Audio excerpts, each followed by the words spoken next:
الحمدللہ رب العالمین والصلاة والسلام علی سید الانبیاء والمرسلین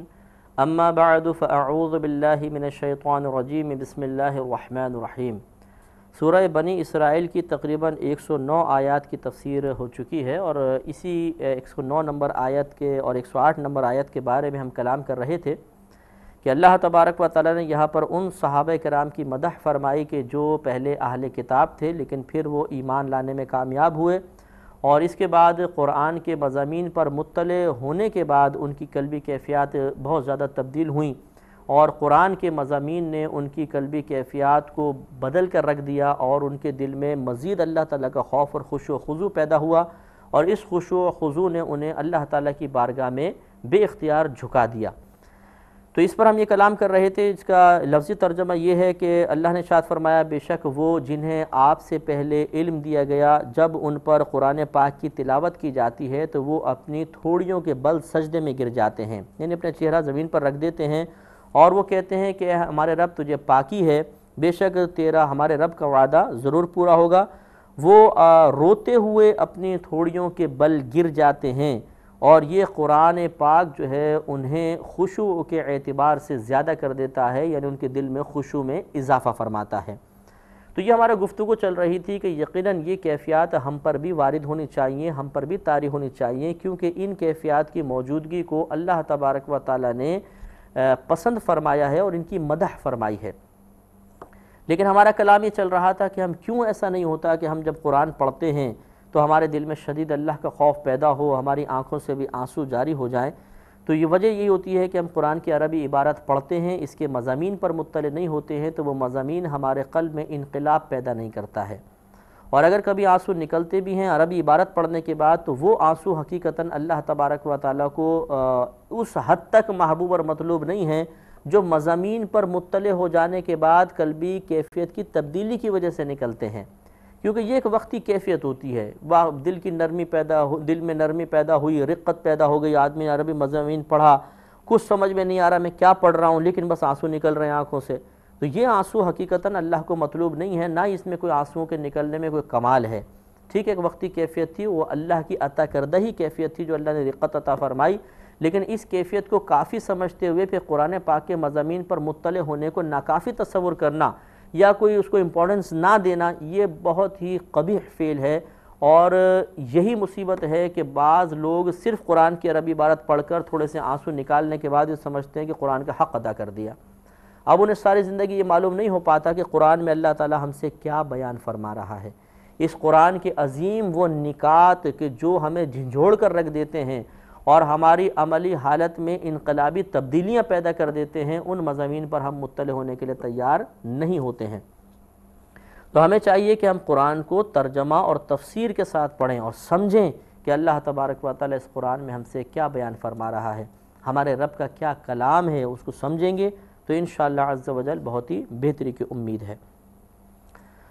آگے اللہ نے ارشاد فرمایا کہ قُلِ ادْعُوا اللَّهَ أَوِ ادْعُوا الرَّحْمَنَ، آپ فرمائیے کہ اللہ کہہ کر پکارو یا رحمان کہہ کر پکارو، ایما تدعو، کسی بھی نام کے ساتھ تم اسے پکارو، فلہ الاسماء الحسنی، تو سب اسی کے اچھے نام ہیں۔ اس کا شان نزول یہ ہے کہ ایک مرتبہ نبی کریم صلی اللہ علیہ وسلم کعبۃ اللہ کے پاس سجدے میں تھے، اور آپ یا ایک روایت کے مطابق کاشانہ اقدس میں تھے، اور آپ اللہ کی بارگاہ میں عرض و معروض کر رہے تھے اور یوں کہہ رہے تھے یا اللہ یا رحمان یا اللہ یا رحمان۔ تو ابو جہل جو جاہلوں کا باپ مشہور تھا وہ قریب سے گزرا، تو اس نے یہ سنا، تو جا کے اس نے ڈھنڈورا پیٹ دیا کہ دیکھو معاذ اللہ، محمد تو ہمیں کہتے ہیں کہ ایک سے زیادہ خدا کو نہ مانو اور نہ پکارو، اور وہ دو خداؤں کو پکار رہا ہے، یا اللہ بھی کہتا ہے اور رحمان، ایک رحمان ہے اس کا خدا اور ایک اللہ اس کا خدا ہے۔ تو اس کے رد میں اس کی جہالت کا پردہ فاش کرتے ہوئے اللہ تعالیٰ نے ان آیات کو نازل فرمایا کہ قُلِ ادْعُوا اللَّهَ أَوِ ادْعُوا الرَّحْمَنَ، آپ فرما دیجئے کہ تم اللہ کو پکارو یا رحمان کو پکارو، ایما تدعو، کسی بھی نام کے ساتھ تم پکارو، فلہ الاسماء الحسنی، سب اسی کے نام ہیں۔ تو گویا کہ اچھے مختلف ناموں سے اللہ کو پکارنا یہ اللہ تعالیٰ کے تعدد کی دلیل نہیں ہے کہ اللہ تعالیٰ ایک سے زیادہ ہو گیا، بلکہ ذات ایک ہی ہے اور اس کے صفات نام کثیر ہیں، کسی بھی نام سے اسے پکارو گے ذات ایک ہی مراد ہوگی۔ جبکہ تم مختلف ناموں سے جب بتوں کو پکارتے ہو، اپنے معبودوں کو پکارتے ہو، تو وہاں پہ بتوں میں بھی تعدد ہوتا ہے، معبودان باطلہ میں بھی تعدد ہوتا ہے، وہ بھی ایک سے زیادہ ہوتے ہیں۔ تو تمہارا پکارنے میں اور یہاں پر پکارنے میں زمین آسمان کا فرق ہے۔ وہاں پہ ناموں میں تعدد ہے، یعنی اس میں ایک سے زیادہ نام ہیں، تو معبودان باطلہ بھی ایک سے زیادہ ہیں۔ یہاں ناموں میں تعدد ہے لیکن ذات میں کوئی تعدد واحد ہے، اسی کے یہ کثیر نام ہے، تو اس میں کوئی حرج نہیں۔ آگے ارشاد فرمایا کہ وَلَا تَجْهَرْ بِصَلَاتِكَ وَلَا تُخَافِتْ بِهَا، اے حبیب کریم صلی اللہ علیہ وسلم، آپ اپنی نماز میں جہر، بہت زیادہ بلندی، آواز کو بلند نہ کریں،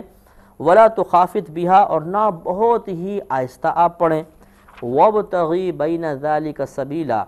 وَابْتَغِي، اور آپ تلاش کیجئے، بَيْنَ ذَلِكَ سَبِيلًا، ان دونوں کے درمیان ایک راستہ۔ تو گویا کہ اس میں نبی کریم صلی اللہ علیہ وسلم کو بہت زیادہ بلند آواز سے پڑھنے سے بھی منع فرمایا، بہت زیادہ پست رکھنے سے بھی منع فرمایا، بلکہ درمیانی آواز کا حکم دیا۔ اس کا ایک شان نزول یہ بھی بیان کیا گیا ہے کہ نبی کریم صلی اللہ علیہ وسلم جب شروع اسلام میں صحابہ کرام کو بعض اوقات نماز پڑھاتے تو بہت بلند آواز سے قرات کر دیتے تھے،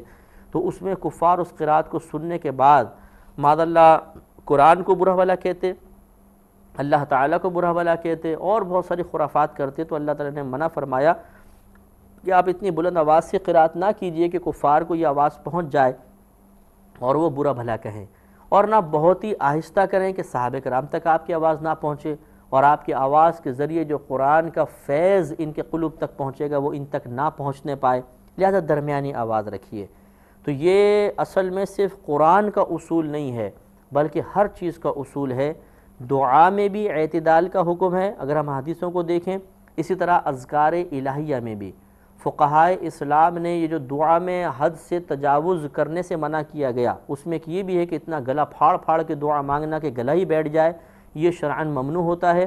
اسی طرح اتنی بلند آواز سے ذکر کرنا کہ گلا ہی بیٹھ جائے، اپنے آپ کو اذیت اور تکلیف ہو، اس کو فقہاء نے مکروہ لکھا ہے۔ یہ کوئی سنت طریقہ نہیں ہوتا بلکہ مکروہ ہے اتنی آواز سے، بلند آواز سے ذکر کرنا کہ گلے میں خراشیں پڑ جائیں، گلا ہی بیٹھ جائے، بعد میں گفتگو ہی نہیں ہو رہی، کر رہا ہے آدمی، تو یہ اتنے آواز بلند آواز سے ذکر کرنے کو منع کیا گیا، یہ حد سے تجاوز کرنا ہے اور درمیانے راستے کو چھوڑ دینا ہے، اعتدال کی راہ کو چھوڑ دینا ہے۔ اسی طرح چیخ چیخ کر دعا کرنا، بہت ہی بلند آواز سے دعا کرنا، یہ بھی مکروہ ہے۔ نبی کریم نے اس طرح دعا کبھی بھی نہیں فرمائی، آپ دعا میں بھی اپنی آواز کو معتدل رکھا کرتے تھے۔ بلند آواز سے چیخ چیخ کر دعا کرنا یا چیخ کر ذکر کرنے کو یہ سمجھنا کہ شاید اس سے کسی کے قلب میں اثر پیدا ہوگا، ایسا نہیں ہے، اثر اللہ ہی پیدا کرتا ہے۔ نبی کریم صلی اللہ علیہ وسلم نے بالکل معتدل دعا فرمائی، اس کے باوجود قلوب کی دنیا بدل گئی، اور ہم اگر چیخ چیخ کر دعا کریں تو ضروری نہیں کہ اس سے دل کی دنیا بدل جائے۔ بہت سے لوگ اثر قبول نہیں کرتے ہیں، اثر پیدا کرنا اللہ تعالیٰ کا کام ہے، ہمارا فعل ہے دعا کرنا، اور اس دعا کے جواب میں قلوب میں اثر پیدا کرنا یہ اللہ تبارک و تعالیٰ کا کمال اور فضل ہے۔ لہٰذا یہ اس پر موقوف نہیں ہے کہ ہم بلند آواز سے چیخ چیخ کر خلاف سنت طریقے سے دعا کریں یا خلاف سنت انداز سے ذکر کریں اور پھر یہ سمجھیں کہ شاید اب اس سے ضرور اثر اچھا پیدا ہو جائے گا، ایسا نہیں ہے۔ اگر بالفرض اس سے کوئی اچھا اثر پیدا ہو بھی گیا، کسی نے آ کے بتا بھی دیا بھئی آپ کی دعا کے اثر سے بہت چیخ چیخ کے آپ دعا کر رہے تھے، دل دہل گیا تھا، تو یہ میں نے اثر قبول کر لیا، یا بلند آواز کے بہت زیادہ مکروہ انداز سے بلند آواز سے ذکر کے جواب میں مجھے یہ کیفیت حاصل ہو گئی، تو اس کا ہمیں مکلف نہیں بنایا گیا تھا،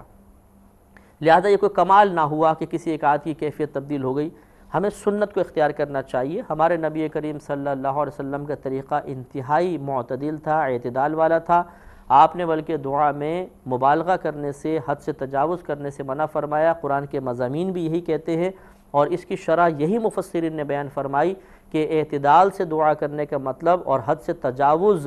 نہ کرنے کا مطلب یہ، کئی مطالب بیان فرمائے جن میں سے ایک مطلب یہی ہے کہ اتنی بلند آواز سے دعا نہ کی جائے کہ دوسروں کو گرا گزرے کانوں کے اوپر، یا گلا پھاڑ پھاڑ کے کہ گلا ہی بیٹھ جائے، اس طریقے سے دعا کرنا یہ سنت کے مطابق نہیں ہے، اور نہ اس طرح ذکر کرنا یہ سنت ہے بلکہ یہ مکروہ بیان کیا گیا ہے۔ تو اس لیے اس میں اللہ تعالیٰ نے ہمیں بھی چاہیے کہ جب کوئی منفرد آدمی ہو، اکیلا ذکر کر رہا ہو، یا اکیلے نماز پڑھ رہا ہو، یا اکیلے قرآن عظیم کی تلاوت کر رہا ہو، تو اس کے لیے بہترین اصول ہے کہ اتنی آواز سے کرے کہ جو نہ بہت ہی بلند ہو نہ بہت ہی پست ہو، بلکہ درمیانی آواز ہو، اپنے آپ کو بھی سنے، درمیانی آواز ہو۔ اس طرح قرآن کی تلاوت بھی، اسی طرح ذکر بھی ایسے ہی کرنا چاہیے۔ یہ مشکات کی روایت ہے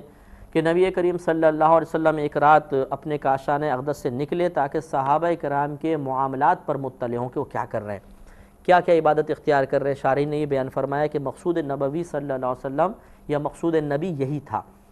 جب آپ باہر نکلے آپ نے ملاحظہ فرمایا مسجد میں تشریف لائے کہ ابو بکر صدیق رضی اللہ تعالی عنہ نماز پڑھ رہے تھے اور بہت آہستہ قرات کر رہے تھے، اور پھر آپ آگے بڑھے دیکھا تو ابو بکر حضرت عمر فاروق رضی اللہ تعالیٰ عنہ ایک مقام پہ نماز پڑھ رہے تھے اور بہت بلند آواز سے قرات کر رہے تھے۔ آپ تشریف لے آئے، جب صبح ہوئی تو آپ نے اپنے دونوں صحابہ کو بلایا اور پوچھا کہ اے عمر تم اتنی بلند آواز سے قرات کیوں کر رہے تھے؟ تو عرض کی یا رسول اللہ صلی اللہ علیہ وسلم اس لیے تاکہ میں شیطان کو دور کر رہا تھا اور سوتوں کو جگا رہا تھا۔ تہجد کا ٹائم تھا، یعنی جو مستحب وقت تہجد کا سحری کے وقت میں فجر سے پہلے، میں ان کا کہنے کا مقصود یہ تھا کہ اس لیے بلند آواز سے میں قرات کر رہا تھا کہ بلند آواز سے قرات کرنے کی وجہ سے عموماً وساوس نہیں آتے، شیطان دور رہتا ہے، اور دوسرا اس بلند آواز کی قرات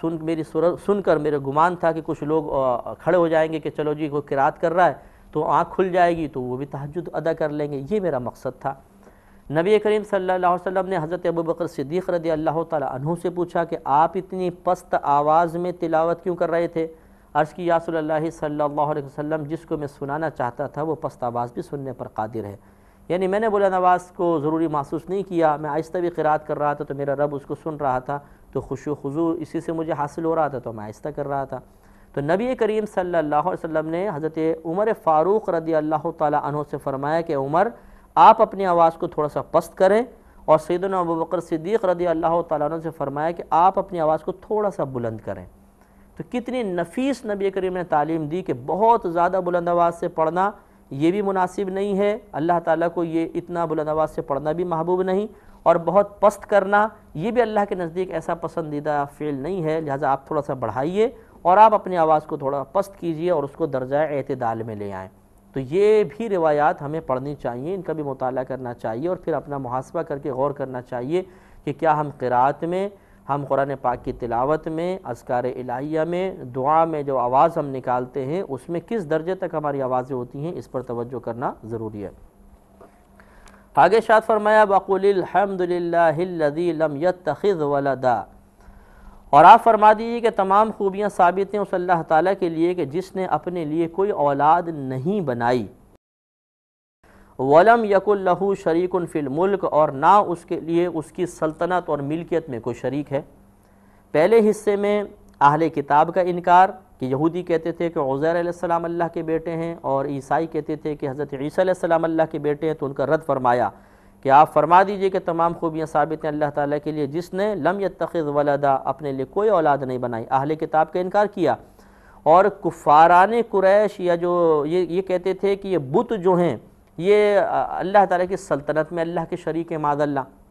ان کو بھی قدرت و اختیار حاصل ہے۔ اس اگلے حصے میں ان کفار و مشرکین کا رد ہے کہ وَلَمْ يَكُنْ لَهُ شَرِيكٌ فِي الْمُلْكِ، اور اللہ تبارک و تعالیٰ کی ملکیت میں، سلطنت میں بھی کوئی اس کا شریک نہیں ہے۔ تو ایک پہلے اہل کتاب کا انکار اور پھر ان کا بھی رد فرمایا۔ وَلَمْ يَكُنْ لَهُ وَلِيٌّ مِّنَ الذُّلِّ، اور نہیں ہے اس کے لیے کمزوری میں اس کا کوئی حمایتی، یعنی معاذ اللہ ایسا نہیں ہے کہ اللہ تعالیٰ کمزور ہو اور کمزوری کو دور کرنے کے لیے کوئی حمایتی تلاش کرے، ایسا بھی نہیں ہے، یعنی وہ ہمیشہ وہ قدرت اور قوت والا ہے، وہ کبھی ایسا کمزور نہیں ہوا کہ وہ اپنے لیے کوئی حمایتی تلاش کرے، کوئی اپنے لیے مددگار کی ضرورت محسوس کرے۔ وَكَبِّرْهُ تَكْبِيرًا، اور اس کی بڑائی ظاہر کرنے کے لیے تم تکبیر کہو، بلند آواز سے تکبیریں کہو اس کی بڑائی بیان کرنے کے لیے۔ لہٰذا یہ معلوم ہوا کہ اللہ تبارک و تعالیٰ کا کوئی شریک نہیں، نہ اس کے اولاد کے اعتبار سے، نہ اس کی سلطنت کے اعتبار سے، اور اللہ تبارک و تعالیٰ بڑی عظمت اور قدرت والا ہے۔ اللہ تبارک و تعالیٰ کا کوئی بھی کسی بھی معاملے میں شریک نہیں، وہ کسی کا محتاج نہیں ہے، اور تمام بڑائی اور بزرگی اسی کو زیبا ہے۔ یہاں تک ہمارے سورہ بنی اسرائیل کا اختتام ہوا ہے، اس میں 111 آیات تھیں، اور اس کے بعد سورہ کہف کا آغاز ہوگا۔ سورہ بنی اسرائیل کے اندر جو مضامین بیان ہوئے، چونکہ آپ کو یہ معلوم ہے کہ یہ مکی صورت تھی، ہم نے آپ کو یہ بتایا تھا کہ اللہ تبارک و تعالیٰ نے اس کو جب نازل فرمایا تو نبی کریم صلی اللہ علیہ وسلم کے اعلان ہجرت نبوی صلی اللہ علیہ وسلم سے پہلے اس کے مضامین نازل کیے گئے تھے، اور اللہ تبارک و تعالیٰ نے جو آیات یا جو صورتیں نبی کریم صلی اللہ علیہ وسلم کی ہجرت سے پہلے نازل فرمائیں ان تمام کو مکی صورتیں کہا جاتا ہے،